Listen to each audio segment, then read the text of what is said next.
అక్కడి నుంచి మరలా నేను అజ్ఞాతంలోకి వెళ్ళటం, కింది కోర్టులో నాకు యాంటిసిపేటరీ బెయిల్ రాకపోతే, హైకోర్టులో రాకపోతే, సాక్షాత్తు హైకోర్టు జడ్జి గారే ఓపెన్ కోర్టు హాల్లో మై హ్యాండ్స్ ఆర్ టైడ్, నా చేతులు కట్టివేయబడి ఉన్నాయని వ్యాఖ్యానించారంటే ఆనాటి ఈ రాష్ట్రంలో పరిస్థితి ఏంటో అర్థం చేసుకోవాలి. ఇది నేను ఎవరి మీద అభియోగం చేయటంలా, ఇట్ ఈస్ ఆన్ రికార్డ్. ఆనాడు కోర్టు హాల్లో ఉన్న అందరూ కూడా విన్నారు ఈ విషయం. తదనంతరం నేను సుప్రీంకోర్టులో యాంటిసిపేటరీ బెయిల్కి వెళ్తే నాకు ఇంటీరియం యాంటిసిపేటరీ బెయిల్ మంజూరు చేస్తూ సుప్రీంకోర్టు డివిజన్ బెంచ్ సెప్టెంబర్ 15వ తారీఖు నాడు we know what is happening in Andhra Pradesh అనేటువంటి వ్యాఖ్యానం చేసిన విషయం దేశం మొత్తం చూసింది.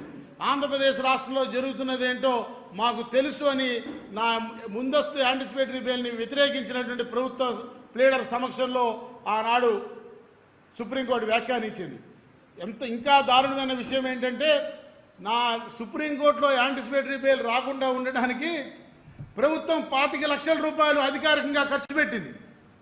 రంజిత్ కుమార్ అనేటువంటి ఒక సీనియర్ అడ్వకేట్ని ఎంగేజ్ చేసి ఆయనకి అపీరెన్స్కి 7.5 లక్షల రూపాయలు మంజూరు చేస్తూ జీవో ఇచ్చింది. ఆయన 4 సార్లు అపీర్ అయ్యి ఆ సొమ్మును తీసుకున్నారు. దానిలో 10% ఏఓఆర్కి చెల్లించాల్సి ఉంటుంది విధాన నిర్ణయం ప్రకారం. ఆ మేరకు నా యాంటిసిపేటరీ బెయిల్ వ్యతిరేకించడానికి దాదాపు 30 లక్షల రూపాయలు నాటి ప్రభుత్వం ప్రజాధనాన్ని దుర్వినియోగం చేసిందనే విషయాన్ని మనవి చేస్తూ ఉన్నాం.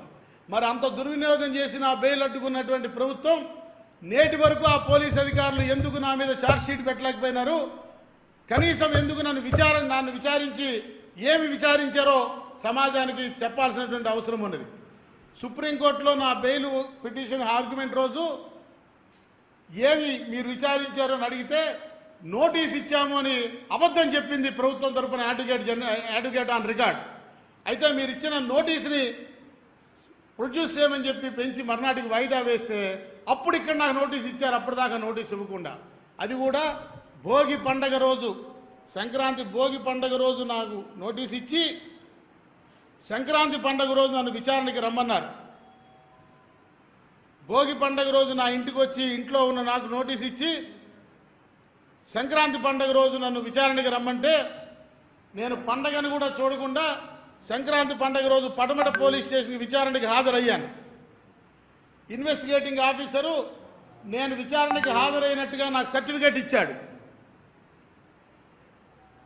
తిరిగి మరలా ఇంతకీ నన్ను విచారించమంటే ఆ రోజు ఏమి లేదు, సూర్యనారాయణ గారు కాసేపు ఇవాళ పండగ కదా టీ తాగి డిస్పర్స్ అవుదామని చెప్పి నన్ను చెప్పాడు ఆ భాస్కర్ రావు అనే ఏసీపీ. తిరిగి నేను వచ్చేసిన తర్వాత